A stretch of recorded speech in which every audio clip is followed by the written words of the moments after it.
All right, we're All live. right. Chuck, what's your laptop? Did you get a new Windows machine or? Nope, it's a MacBook Pro. Oh, you switched back. I Wait, did. yeah, you had a Windows machine for a while, right? My desktop machine in my office that's connected to 3 of my monitors is a Windows machine. Okay. Ah, okay. I don't know if I'm going to stick with it or not. I might install like Ubuntu Linux or something on it. Okay. I don't know. There are things I like about it and things I don't, but Did you get anyway, a brand new MacBook? I did, as a matter of fact. What happened was last Tuesday, my old MacBook Pro just quit working. Just Oh, nice. it wouldn't even it wouldn't turn on. Like I'd plug the MagSafe onto it, and it Yeah. would turn orange for a while, and then it turned green because it was all charged up. Okay. But it wouldn't turn on. Nothing I did Nice. would make it turn on. So I did a bunch of Google searches and tried all the key combinations. And Did you try the sexy voice? come on, baby. No, I didn't. Anyway, so I took it into the Mac repair place over here, and Did he try the sexy voice? nope, he didn't. Apparently, that's not in their documentation. So anyway, he couldn't get it to turn on, so they took it into the repair shop, and then they called me and basically said, we can't get it to turn on, and we can't repair it because it's missing some brackets that hold the logic board in place or hold one of the cables on the logic board or something. Okay. And I'm like, okay. They're like, yeah, so somebody opened it up and, didn't put it back together properly. And I looked at him and I said, well, I got it refurbished from Apple, and you're the only other people who have opened it up. So, Nice.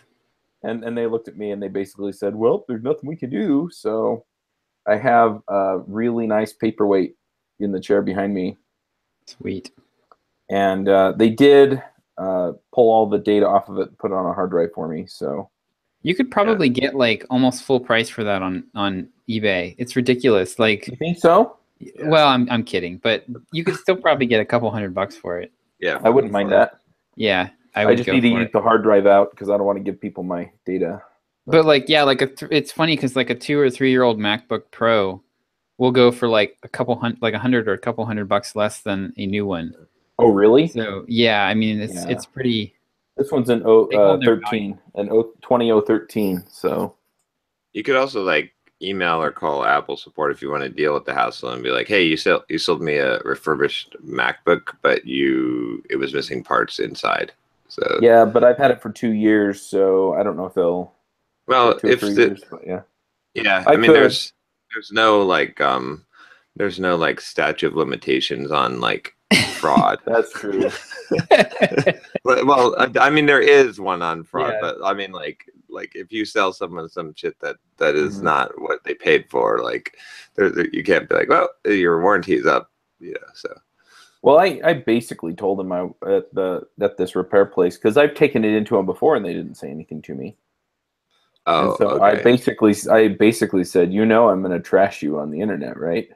I mean, I just told them straight up. I'm like, nobody else has opened it but you, so I'm just going to let people know, hey, if you're in Utah and you're going to have your Mac worked on, drive it to the Apple store in Salt Lake instead of taking it to Simply Mac in Orem. Yeah. Nice. Because those guys are geniuses and will mess your Mac up, and then when it dies and the logic board's no good anymore, they'll tell you that they can't fix it and that they called Apple and Apple told them that they couldn't fix it. So, anyway. Because it sounds like some kind of bullshit excuse. But It gets better. This week was a complete disaster. Wednesday I got rear-ended taking my kids home from school. oh Oh, no. And so there's good news and bad news. The good news is that the rear bumper cover, what most people call the bumper, the plastic part, not the metal part, Yeah. right.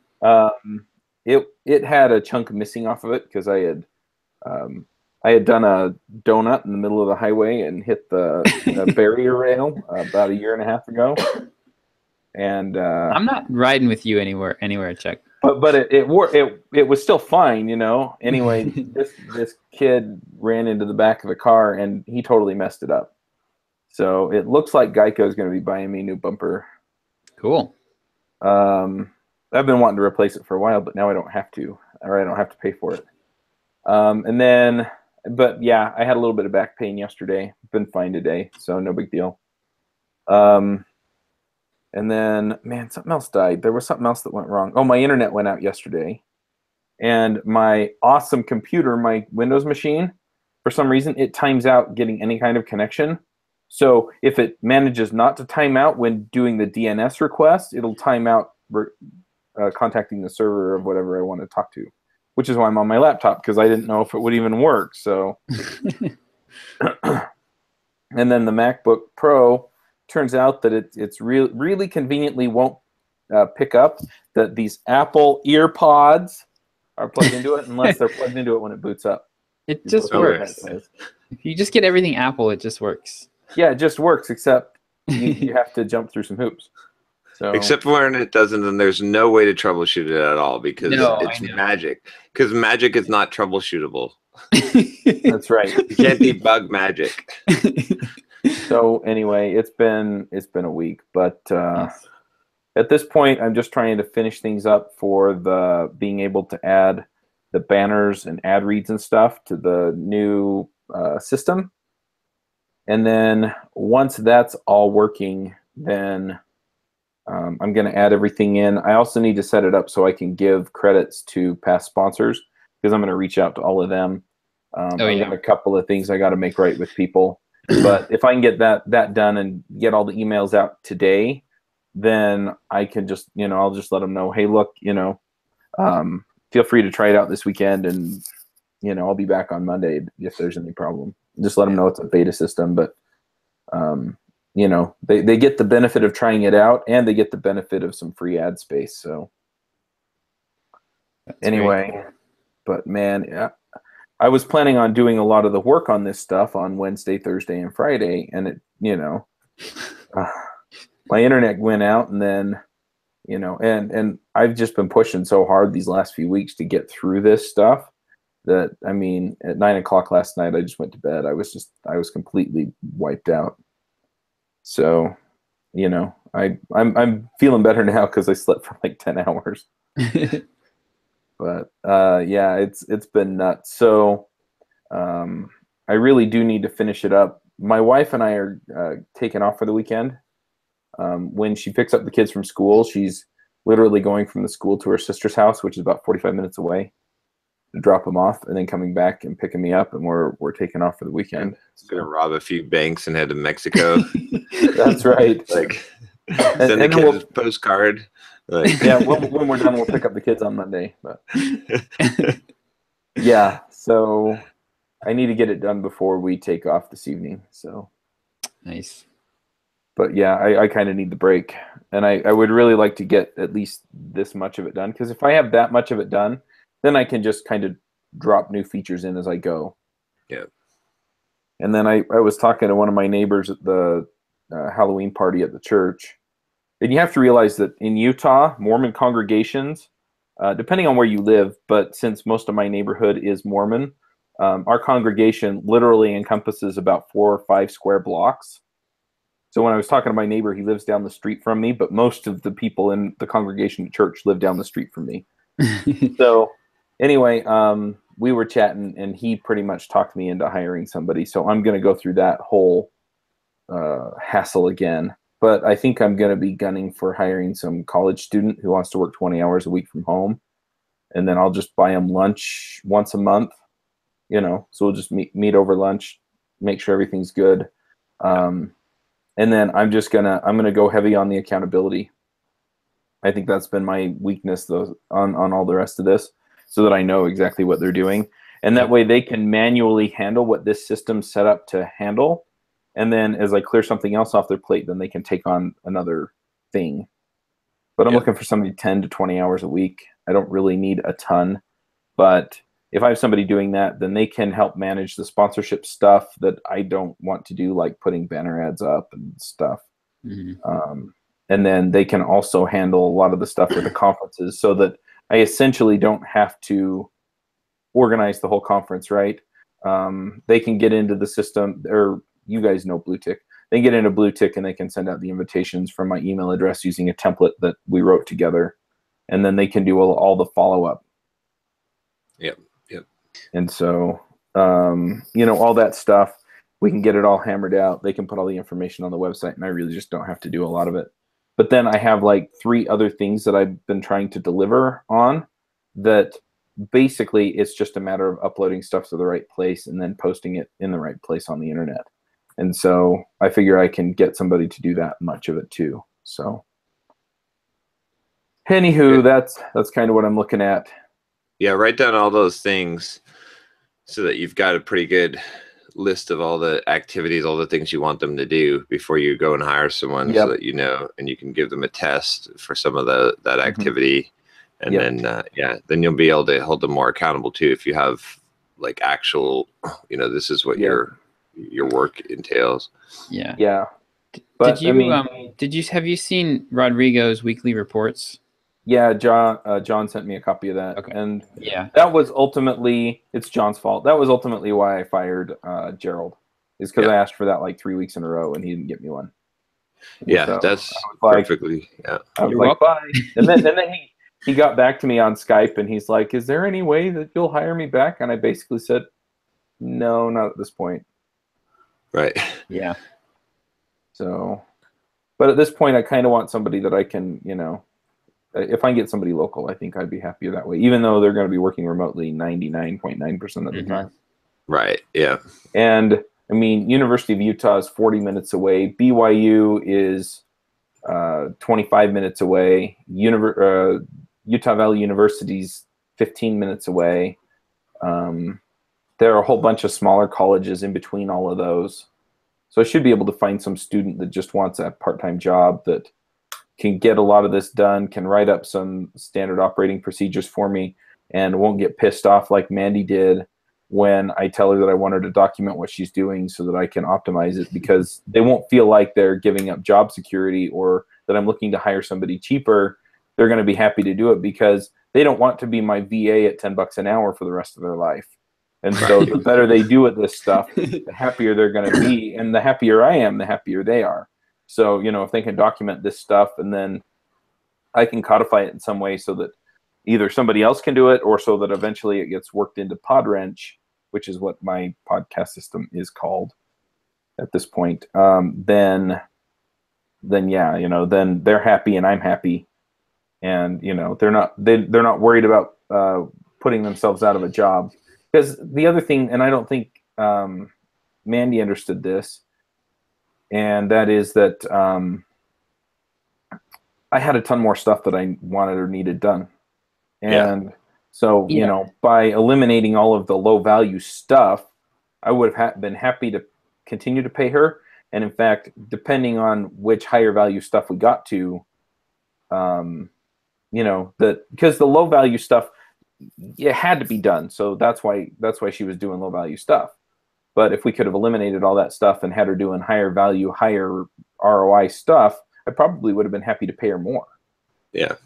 Right. So, well, that's the thing. Yeah. You can never work yourself out of a job. That's like, so many people have this wrong conception. Like, because if you become unneeded, unnecessary, you've just become the most valuable person at that company, right? Someone who is able to make themselves unnecessary, whether it be through automating their job or like, getting other people to do their job, is the most valuable person in the company. You have just created for yourself the perfect consultant job. Right. Yeah. I mean, honestly, because if you can come in and take all of my expensive processes and make it so that I don't actually have to have a person cranking the crank, go do that in another company. They'll pay you a ton of money for it. Well, even in the same company. I mean, if you have someone that does that, are you going to say, okay, well, I guess over here? Yeah, exactly. You're going to just find the next thing, the next level up for them to do it again to grow. I mean, so yeah. But yeah, I mean, I see some people, they worry about automation removing the need for their job.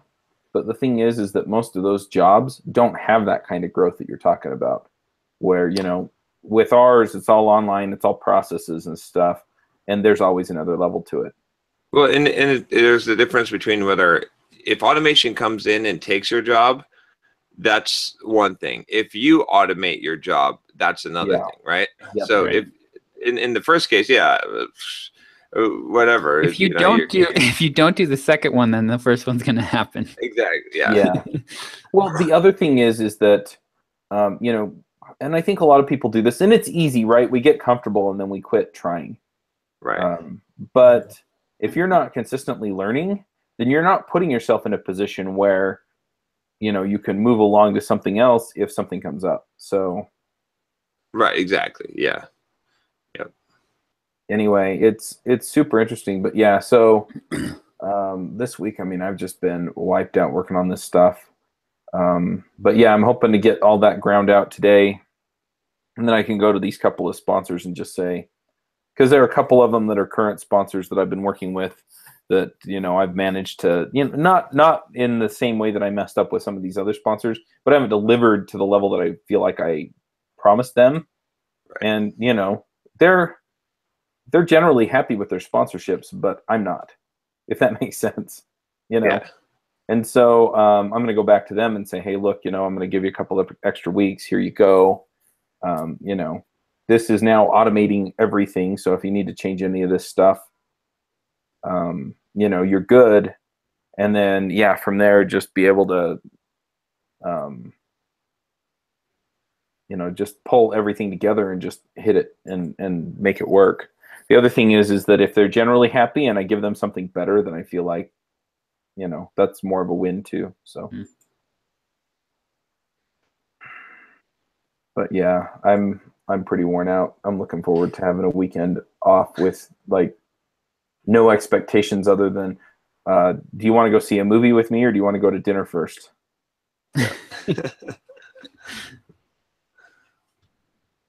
How are things going for you guys? I just came back from San Francisco. Went to I did a video shoot with Skillsoft there. I've heard of them. I think they keep emailing me and asking me to do courses for them. It could be a different company. It's probably Skillsoft, right? I mean, Josh, they do. Yeah, I think so. They're huge. Yeah. They're bigger than Pluralsight. They're way bigger than Pluralsight. Which I didn't realize. They have 40 million subscribers and 7,000 companies in their customer base. So we did like this whole. I basically flew up there on Wednesday morning.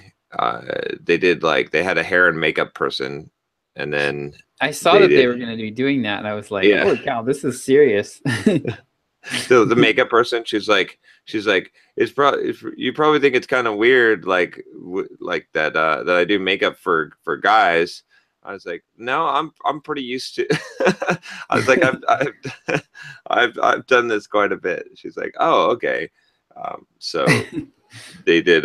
We did an interview about the book and stuff, so that went pretty well, I think. And then, so that should be some pretty high quality footage, which we can use too. And then I met up with Ben, who's like running someone. It just perfectly ended up working out. So because he's in San Francisco, he wanted to meet up about doing some local groups, like a soft skills meetup group in San Francisco, right? And then essentially building a consultancy arm where we'd be able to do in-house consulting, like training on soft skills stuff. So we had a pretty good meetup, and that looks like something that would be pretty viable. He'd basically run this. He basically has a consultancy practice that he built up from React. So it's called like Real World React. And then the people that go to that meetup end up becoming clients that like he does training, or his company does training for. And so we can do the same model and workshops and, you know, potentially conferences, but we could do the same model with soft skills. The only problem we've needed someone that can do this. So if we just basically duplicate that model, I think as long as we get the traction, it could be really successful. And then that could be like a joint venture. So yeah, I haven't had a chance to discuss it with you, Josh. Yeah, I'm hearing all this for the first time. So yeah, that actually sounds pretty cool. So he would be Like kind of the initial version would be him doing the developing the training and delivering it himself, and then we would No, kind of he'd be like organizing it, putting together the okay. events, like getting all that, and then he'd Okay. rely on me to get the first version of the training out and to probably deliver the first like kind of a free workshop, Okay. which is fine. It's easy for me to pop over to San Francisco and do that. So, but then we'd have probably trainers that would be able to do that. Maybe occasionally I'd be coming out to speak at the meetup group, or or start new ones up in new cities. So it'd be like Fight Club. It'll be just like Fight Club. Nice. Yeah, I mean, I think like and starting in San Francisco makes a lot of sense too because it's such a big hub. Yeah, exactly. So, but yeah, so that was my trip, and then we went back on, and then I came back yesterday. So it was good. It was productive, I think. So San Francisco is real interesting. I ended up walking around San Francisco a lot more. I have to tell you, like nothing like but I got hit on by so many gay guys. It was horrible. It was I had to put me too on my Twitter profile. Hashtag me too. But no, it was quite interesting. Just walking on the street, I was like, wow, this is just crazy. But there's a lot of homeless people there too. Because I walked like I've been to San Francisco plenty of times, but I never really walked around. But I decided, okay, wherever I was going, I was going to walk this time. So to get more of the lay of the land. But yeah, it was interesting. Very interesting. I saw more than the tourist areas of San Francisco. So yep. So that's and we got the Kindle Daily Deal. What was that, Tuesday or Wednesday? Yeah, so Wednesday. Yeah, I've been wanting to. This has been driving me crazy since August because I've been wanting to play with the pricing on the Kindle book. But Kindle, like they're so tricky. I suspect they do this to everybody who launches a book that has any success. But they emailed us and they said, "Hey, we're considering including you in the Kindle Daily Deal. But here's the catch: you have to stay in the Kindle Unlimited program for the next 6 months, and you can't change your pricing at all because you'll be ineligible if you do." So, like, basically, we've just been sitting on our hands waiting to see. And I was skeptical that they were even going to do it at all. I kind of thought it was more of a tactic to keep us in the program, but they went ahead and did it. Without it, they just kind of did it without telling us. So I woke up one morning and I went into KDP and looked at our dashboard, and we had a bar, like we had our previous day's bars that were about a millimeter high, and then we had like 4 inches high bar of today's sales. And I was like, oh, something's going on here. And they priced it down. So they priced it down to $2.99, down from $9.99, and it was just one day. So I was very curious to see. So this was a cool experiment because I wanted to see all right. So first of all, how much sales can Amazon drive with this by themselves? So we didn't promote it to our audience at all. It was 100% Amazon's effort. So I wanted to see how many sales could they drive, and then also like coming off of it, would we have any momentum? Like we'd get a bunch of sales, and then like how much momentum would we get when the price goes back up, and would we get more sales the next day? Right. And so Amazon, so it ended up we ended up making about I think it was 595 sales at $2.99. I don't know if they promoted it in email or anything. I know they promoted it on the Kindle Daily Deals page. Yeah, there's an email. I saw the email that went out. Oh, you saw the email? Okay, okay. Yeah, so they promoted in the email. We sold about 600 copies, and then when as soon as they dropped the price, boom, sales were gone. Like it was crazy. Wow. Yeah, it was crazy because we got up to, so we were ranked like 200 and something in the Kindle store, like maybe 250 or 231 or something in the Kindle store overall with the number of sales that we made. So when they pulled the plug on the deal and the price went back up, we were still ranked really high, but there was almost zero momentum. We might have sold like an extra 5 copies because we sold the next day we sold 17 copies. So we might have sold, and typically for us, a normal day is anywhere from 15 to 20. Usually more like, well, no, I'm sorry, 10 to 20. 15. Yeah. 10 to, yeah, and more, usually more like in the 12 to 10 to 12 range. Right. So yeah, basically the flow, you know, the momentum of having the visibility from the ranking really didn't do anything for us. And I think the reason is that we're already pretty much ranked near the top of our category. So once you're ranked near the top of your category, it doesn't matter. Like, you could be ranked #1 in the Kindle store. Well, probably #1 would help, but you could be ranked like number 50 in the Kindle store. And if you're #1 in all your categories, that's not really going to get you anything, because there's no brownie points for being an overachiever. So pretty much, and it also showed us, which I've suspected for a while, that the pricing is pretty much the main driver. Like, if I've been wanting to lower our price to $4.99 just to test it out, and I think if we did that, we probably would at least double our sales. And it really seems like volume or sales income. Definitely volume, which we want, because we want the volume because this is a lead magnet, basically. Like, if we could get double this, for me personally, if we could get double the sales and get the same amount of money, I'd be very happy to do that, because it's, it's a branding move, a positioning move, and a lead generation move. So, but I think somewhere between $4.99 and $9.99, we can find a price where we probably are making a little bit more money and making a lot more sales at the same time. So,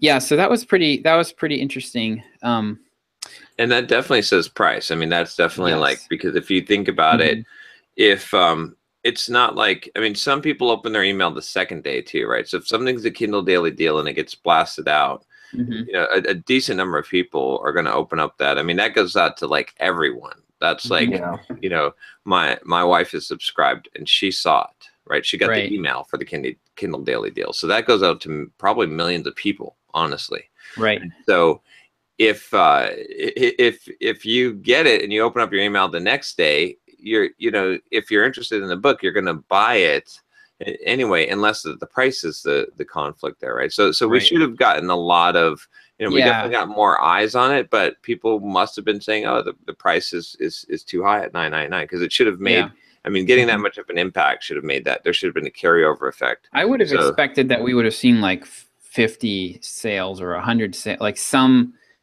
taper off, some kind of taper down from that, but no, it was just like boom, bottom dropped out. So I think that's a really good indicator that pricing would definitely move more volume for us. So we'll have to find that pricing point. So I've done some experiments where I've tried to push sales from my email list, or from our email list. And what typically happens is I'll send the email and I don't see any bump in sales. Like, maybe we sell a couple, but it's so small that I can't detect the bump. But what I do see is our Kindle Unlimited, like the read for free pages, spike when I do a good email that gets good click-throughs. I see that jump up. So people are hitting that page. Yeah, people are hitting that page and they're going, well, I don't think I'll buy it, but I'll try Kindle Unlimited for free. And Amazon's super aggressive. Like, they throw a pop-up in your face when you hit that. Even if you hit the print version, like if I link to the print version, if you hit that, they'll still show you the pop-up that says read this for free with Kindle Unlimited. So they're super aggressive about that. You're welcome, Amazon. I'm doing a lot of apparently good lead gen for them. But yeah, so I see a pretty decent jump in our page reads on that. So I can push people to check it out and read it for free, but it's difficult to actually push Kindle sales at that price. So yeah, so Amazon's just I mean, it's a commodity market. It's like, you've got the book, your book looks pretty much like a lot of other books, and it's hard to, and Amazon's so aggressive. Amazon, it does what's best for Amazon. So they want people to buy something. They don't care at all if they buy your book. They want them to buy something. So they will do everything they can to distract people when they're on your book page. So like with ours, when you go to it and you scroll down, the first thing you see is the self-taught programmer, which we go back and forth with on that as far as rankings, and it's priced at $4.99. So like people are, I'm sure that I'm selling quite a few copies of that book, Right. because people hit our page and they scroll down, they're thinking about it, and then they see, oh, this looks interesting. Click, buy. Yep. Yeah, So- we'll have to figure out too if we want to get out of the KDP Select Kindle Unlimited Yeah. program. Yeah. And then also when we get out of that program, then we can officially distribute it to, like, we can go to BookBaby Mhm. and throw it in the other marketplace. I mean, the other marketplaces will probably make up 5% of sales, but Yeah. that would be a 5% lift if it is. It might be maybe 10%, and we can throw it out there because we don't have it on iTunes. We don't have our iBooks or any of that stuff. So we've got more distribution options there. Does KDP not allow you to sell it other places? So KDP does, but Kindle Unlimited, I believe used to be called KDP Select. Yes, KDP Select. Thank you. Yeah. So it's basically you're exclusive to Kindle Unlimited, or to Kindle Unlimited, that people can read the book for free. You get paid by page reads when they do. Right. And then you're not allowed to publish in any other marketplace. And they do give you the option. John, before we pull it out, we should try a countdown deal. Oh, I see. So we can That would be pretty interesting. Yeah. Yeah, you can only do that when you're part of the program, right? Yeah. So the countdown deals are cool because you can schedule a promotion that's like up to a week long, and you basically say, all right, well, on day one, I'm going to knock the price all the way down to, I think you can go as low as 99 cents. Yeah. And then you can go, it's like almost like a penny auction where the next day it goes up. You can have multiple price tiers, and you can have multiple deadlines. So like, hey, the price is going up to $2.99 tonight, buy it now. And then you get, you push a ton of traffic. And then when it's going to go up from $2.99 to $7.99 or whatever, you do another push, and then finally before it jumps back up to the regular price. And it shows a countdown timer. It's pretty cool because it shows a countdown timer. Like, it adds scarcity right on Amazon. So exactly. So we could probably push a bunch of our subscribers to buy it, and then probably get quite a few buys from Amazon directly if we do that. Yeah, I agree. Yeah, it's definitely worth doing that to try out that and see. And and if we push it to our list, I think we'll do well with that one. So yeah. But there's definitely a lot. It'll be interesting too when we launch the audiobook too, because then we'll have another push, and we'll have to figure out the pricing. But ultimately, I think what we need to do is get pricing down. I think this Kindle Daily Deal basically proves it. And and the other thing that we've been seeing, so we've been experimenting with the price of the print book. So we had the print book, originally we launched it in $19.99. We were basically making nothing. And then we raised it to $29.99, and we'd make like $7. And then we priced it up to $49.99, and Amazon kept the price at like $27. So we were making like $17 per book, or $19 per book sale. And then and Amazon was probably losing money at that. So they figured that out, go figure. And they jacked our price up to from $27 to $34.99, and our sales died. We went from like 10 to 12 a day to basically 1, 2, 3. I think we were averaging 3. Like that was it. And then, so then Amazon figured out that they weren't selling any books for us, so they lowered it down to $29.99, and our sales jumped up to like 7 to 10 a day. Right. And then they just last night raised it back up to $34.99 or something, and our sales are down, like basically dead again. So yeah, it's like basically that under $30 is definitely, there's a break point at $30. Right. So we're talking about how much the price is affecting it, though. Pricing on Amazon, it's not surprising to me at all, because in a market like Amazon, price is one of the main differentiating criteria. Like, so it's like if you were at like a fruit market, right, and there were 10 people selling peaches, and the only difference that you could see in any of them was the price. Like, what are you going to do? I mean, and that's kind of how Amazon is. Like, you know, there's a bunch of books that look interesting for programmers. They have 300 reviews, you know, like 5-star reviews. Like, what are you going to read? Like, so. Actually, in my opinion, it's people buying books they're not going to read. But well, that is true. That's another problem too, right? Like you assume that people are going to read books, but they're not. I mean, there's so this is, but pricing. I mean, ultimately, what I think we'll need to do is get to the point where I think we need to look at hiring a possible copy editor to reflow the book, like to convince because I think I have an opinion on that. So I think we should not do that, because we have gotten there in the reviews. There is a lot of positive feedback on the way that the book, both the way the book, this tone of the book, and like but also the way that the way that it reads. Like, people really like that.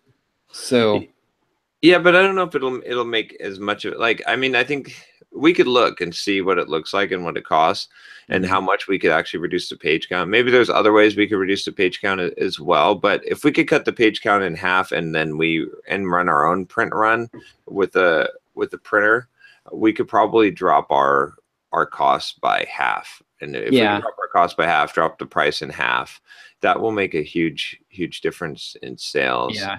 I don't think that reformatting it would cut it down more than 25%. I don't know. There's a lot of white space. There's a lot of. I'm trying to think also, like, let me. Because we have, the way it's formatted right now is we have, instead of indenting paragraphs, we have carriage return. So it's like white space after every paragraph. But the paragraphs are really short too. So I mean, if I look at it compared to soft skills, and it's doubly spaced white space between them. So, you know, the bleed on the page isn't very full. Like, there's definitely some stuff that could be done with the margins. I mean, I don't know. I guess the first step would be to just go to a printer and just say, hey, here's the book, here's the PDF. What would you charge to print this? Yeah. Right. Yep. And see how much cheaper we could get it from Amazon if we just did our own print run. And if we can do that and that's sufficient, then, you know, otherwise we could talk about. Yep. There's other options too. Another option that I thought about too is to take the book, break it into 3 books, like we had talked about before: beginner, like intermediate, advanced. And we could still sell the complete book, but we could also sell, you know, smaller booklets that would be books. There's a lot of things, but if we can get pricing down, I think that's key to moving a lot of volume. Right. Yep. So that was exciting this week and surprising. And then the other thing, so we had another exciting thing happen, which was we did the affiliate promotion for Interview Cake. Oh yeah, yeah. So I decided, so the story I've been planning to work with Parker. So Parker from Interview Cake, I met him at MicroConf. And I've been planning to work with him on this for like 6 or 8 months. And we've been going back and forth it kept getting put off because of the book. And finally, he emailed me and basically said, hey, do we decide to can this? And I was like, no, I felt all guilty. So I was like, I'm just going to do it. And I've been writing daily emails for Simple Programmer now. See, that email works. Yes. Are you going to quit? Oh yeah. Yeah. It was exactly. Yeah. He didn't quite use the same verbiage, but it was like, it was have you given up on this idea? And I was like, so ashamed, you know, I basically was guilted into doing it. So I sat down. It's the takeaway. Yeah. So I sat down and just blasted out. Last week, I just blasted out 7 emails, put them together. Ended up being about 5,000 words of copy. John did a video where he demoed Interview Cake and like was all enthusiastic about it, because we really like this product. It's pretty awesome. And well, it goes nicely with your other stuff too. Yeah. And it's like, and it's cool because it's like a software tool that teaches you. So it's a little different. It's not your typical, you know, it's not just like a straight up video course. It's got the software packaging makes it feel more valuable, I think, than if it was just like, you could do the same basic thing in a book, but this just feels so much more valuable. So yeah, so Parker gave me a 50% off discount code.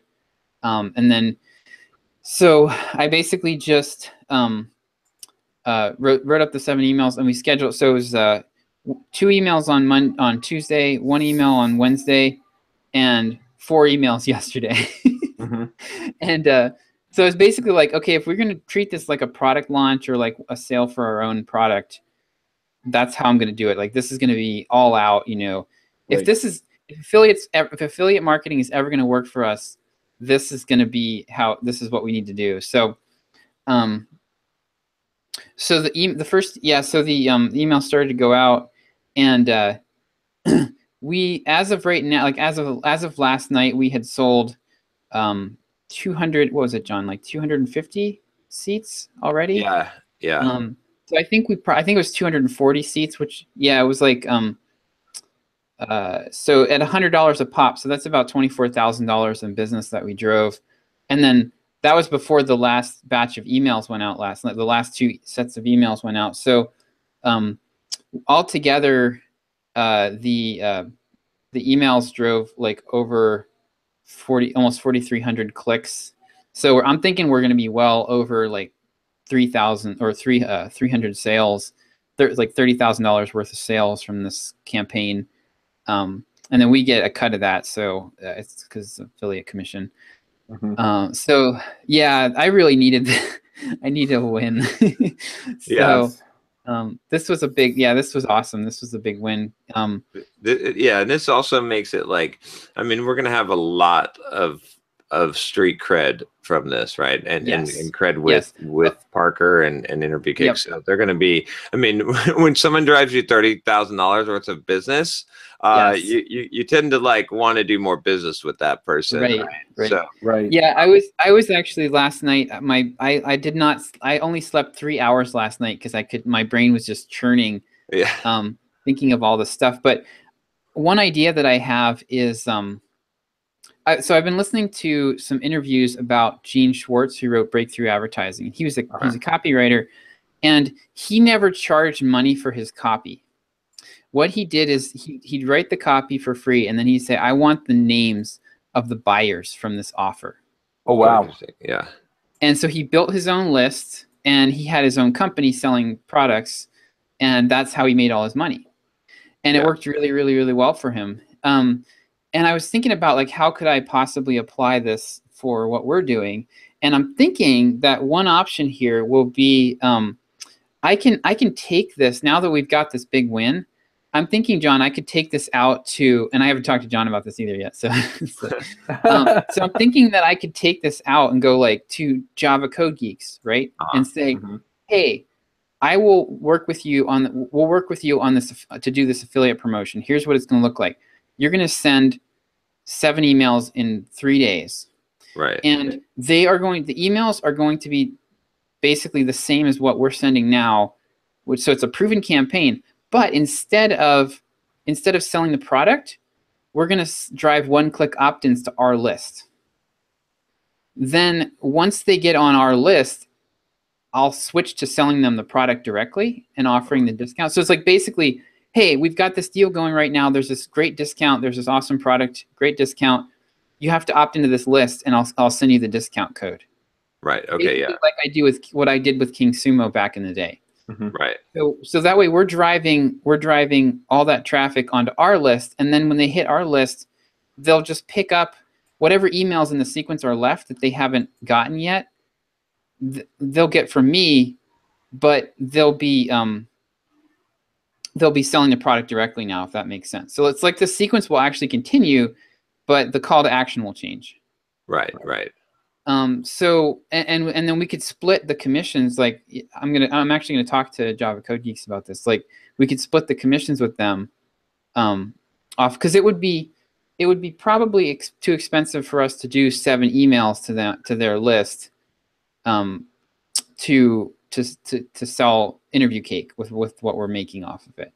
But if we split the commissions with them, then then we could potentially partner up and run this exact same campaign to their list. And Right.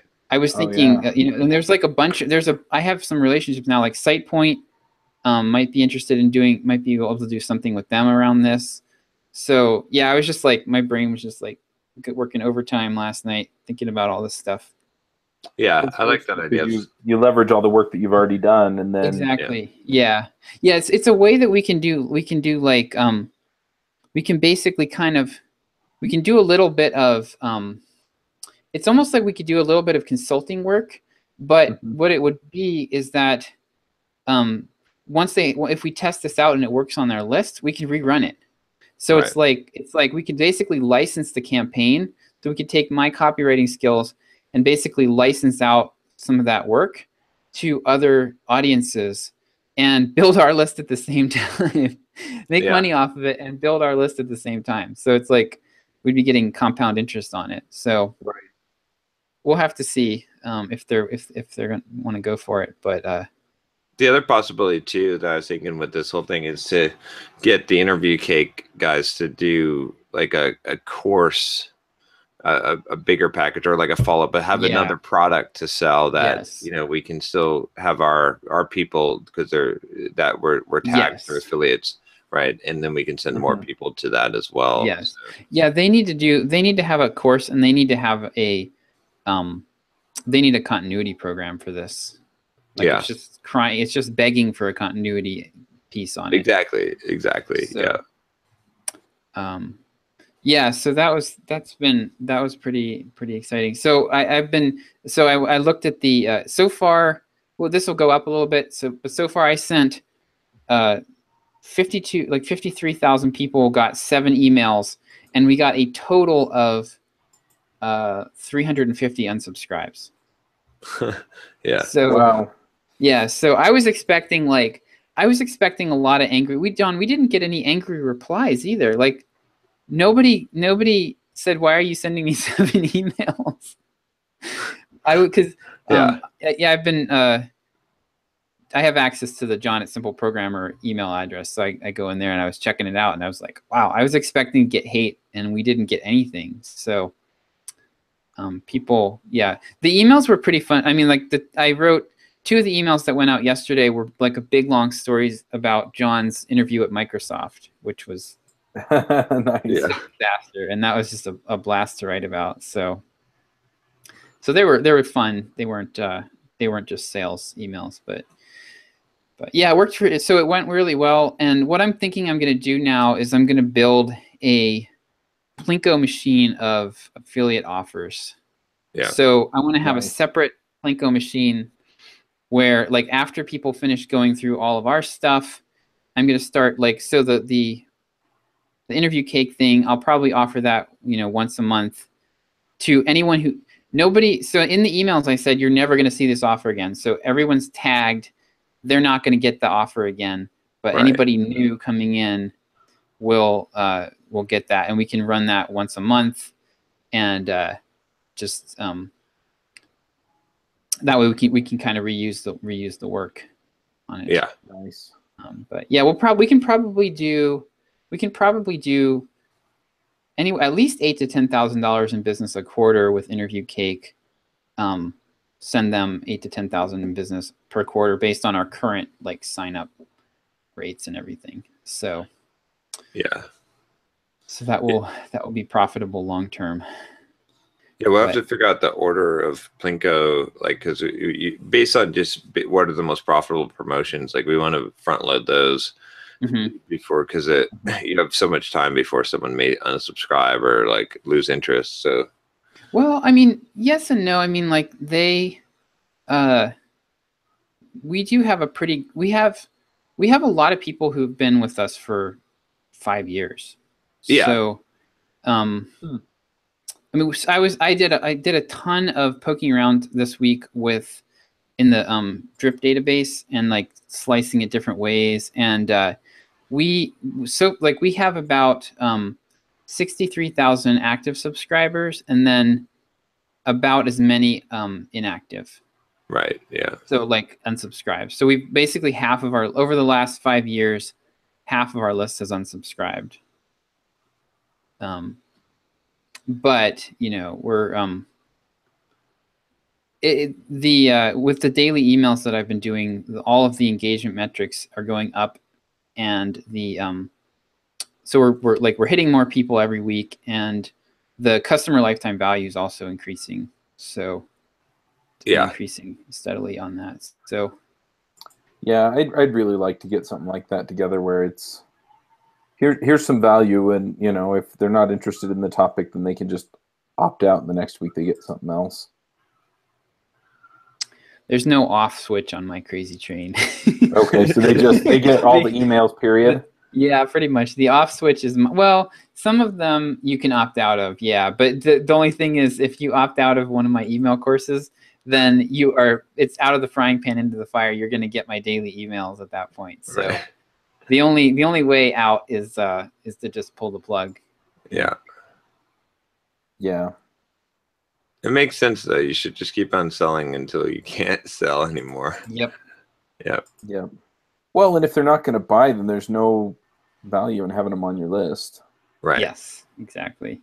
Yeah. So one thing I did was I I don't know why I decided to do this, but I was like, I wonder if I can. Oh no, I know what it was. Okay, so I'm kind of wanting to try doing a crazy fire sale price to some countries where incomes are just lower.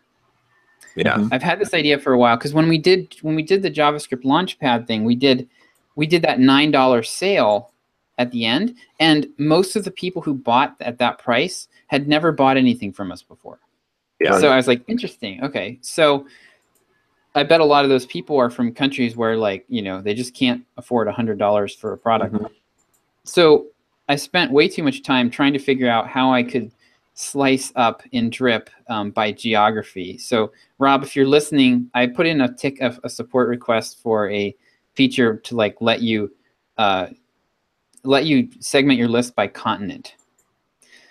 Because like if you go in there, all you can do is select time zones, and the time zones, it's like not obvious from the time zones what country it is. You can actually break it out. Like because I mean, like, I don't know, like Brazil and Missouri might be in the same time zone, but there's a different name for it. So like they're all UTC -4, but there's different time zones because they're on different continents. So what I did was I exported everybody on our list into Excel, and then I took the time zone field and I copied it to a custom field called region. And then I went, okay, now everybody with a region that matches America / New York, America / Montreal, that they all go in the US and Canada bucket. And then I have Asia and Pacific, US and Canada, Latin America, Africa, and Australia.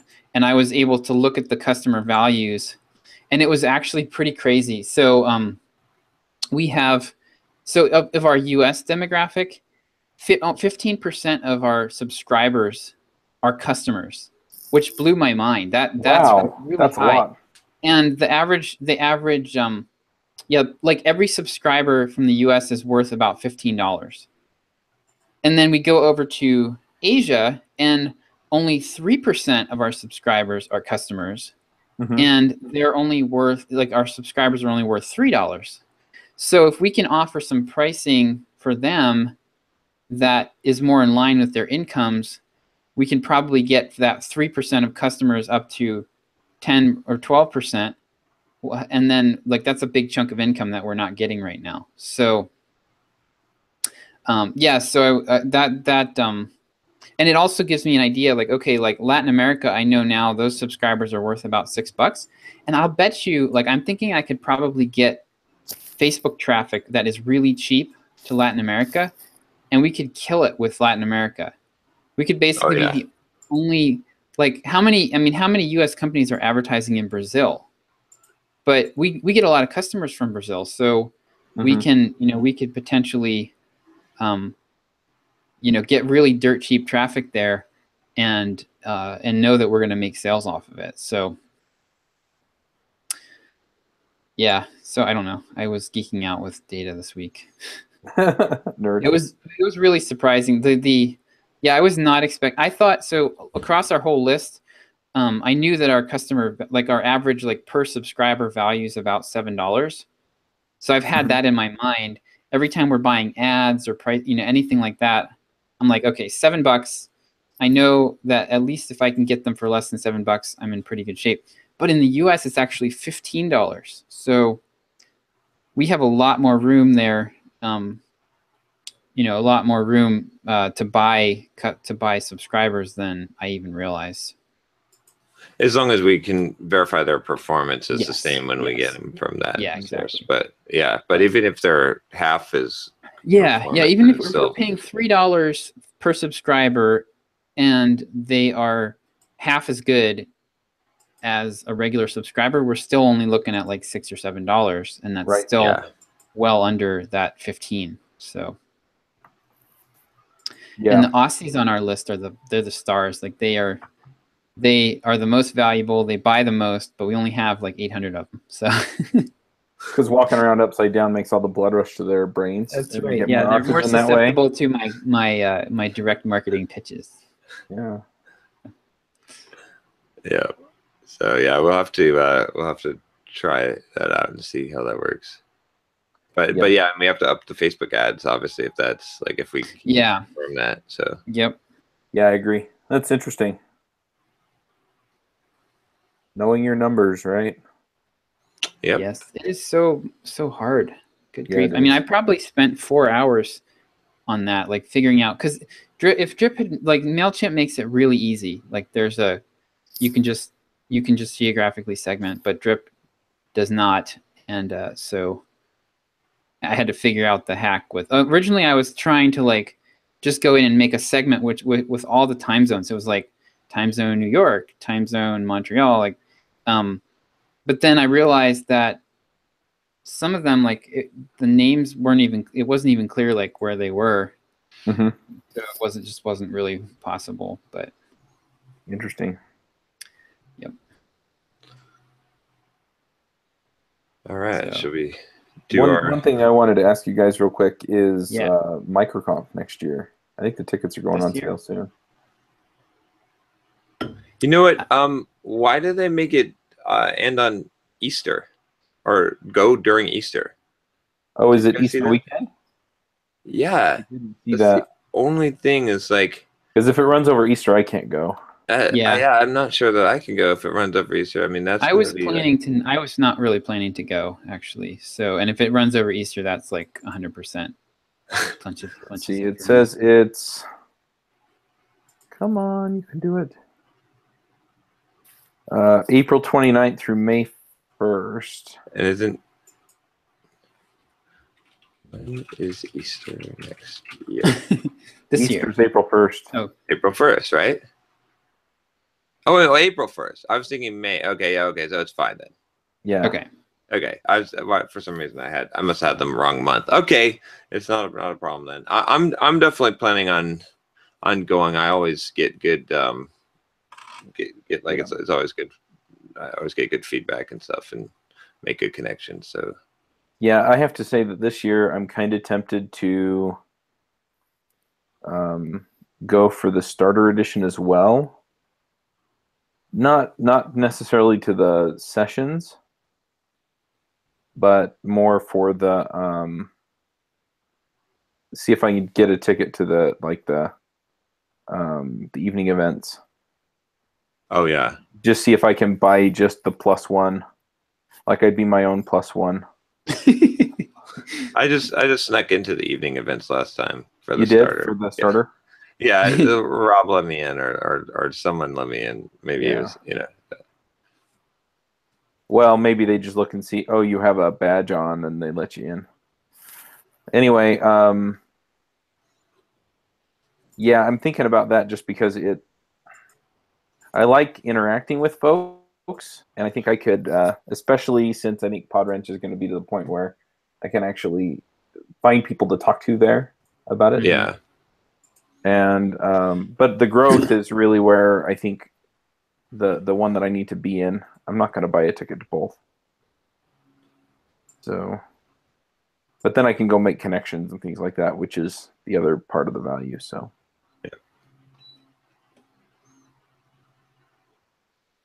Yeah, I'm not planning on going. slacker. Yeah. All right, should we do our thoughts for the week? Yeah. I need sleep. That's my thought. You know what? I mean, I swear I say the same variation on the same things every week, but you know what? Things get tough. You just got to suck it up and do it. Suck it up, Buttercup. You know, sometimes, I mean, I'm taking a break this weekend, but you know, I'm gonna come back and hit it harder on Monday. And you just do what you got to do. Deep thoughts from Chuck. There you go. Do what you got to do. Let's see, I'd say that that you don't realize what your limiting beliefs are, right, until you break through them or you see someone doing something that you thought was impossible, and then and I might have said this before in another programmers, I can't remember, but once you do that, then what was impossible actually moves to the zone of not just possible but easy and natural. And so it's kind of interesting. Just I kind of had a bit of that experience this week, and just seeing that like things I didn't believe were possible are very not just possible. Like it's like, well, just I guess, you know, I've talked to different people that have different total reality sets, right? And so you can see, you know, when you know something's possible that someone else doesn't, or just like how easy it is, and you talk to that person, it's like they're like they have no idea. You know, their perspective is that this isn't even possible. There's excuses. There's reasons why it can't work for them or whatnot. And then you realize that like, oh, this, like, I must still have this perception, or this was me, and I still have this perception in some areas, right? So I think it's just, and how do you figure out, how do you get out of that zone? You find someone who's doing something that you think is the unbelievable or impossible, and you watch them do it, right? It's like the whole Tony Robbins modeling approach, where you look for a model to emulate and see them doing it. And so I think that's just a really valuable thing. Like it can really accelerate your learning in life, is if you can do that. It's like, you know, Justin Bannister breaking a 4-minute mile, right? It's like once you know, once you've seen it happen, once you know it's possible, then you can make it happen yourself. Yep. So. Yeah, cool. My goal, so I'm gonna just take notes every time we do a thought for the week. Every time John has a thought, because I'm gonna just do an email about it from now on. There you go. It's like yeah, because one of the things that's a little bit challenging sometimes is I like to write the emails with like, this happened to me this week kind of stories, and I don't have, like, when I'm writing for John, I don't have that because I don't know what's happening to him day in and day out. So I get a little glimpse of that during thoughts. So, so I think for me, in the gymnastics program that I'm doing, the strength training program, the Coach Summer has a saying that he says a lot, which is consistency trumps intensity. So like I've been wanting to get really consistent and start doing emails every day for Simple Programmer, and I realized that one of the things that was holding me back a little bit was the intensity level. Like I had gotten into the habit of writing longer emails that were like 500 words plus, and it was pretty daunting. So I'm setting a 250 word limit for myself, and I'm trying to stick to that. And it's forcing me to kind of tighten things down, focus a little bit better. But it's shorter, and like today I think I wrote one in like 12 minutes. So the intensity is lower, but I'm doing it, you know, by doing it day in and day out, the long-term like effect of it with the audience is much, much greater than if I were to do, you know, longer ones but not hit it as consistently. So True. consistency is more important than intensity. Yep. All right, guys. Well, that wraps up. I'm going to have a potential meeting with someone who might be joining us in a little bit here. So. Oh, cool. All right. Very cool. Sounds good. All right. Alrighty. See you See you next guys week. next week. Yep. See ya. Bye.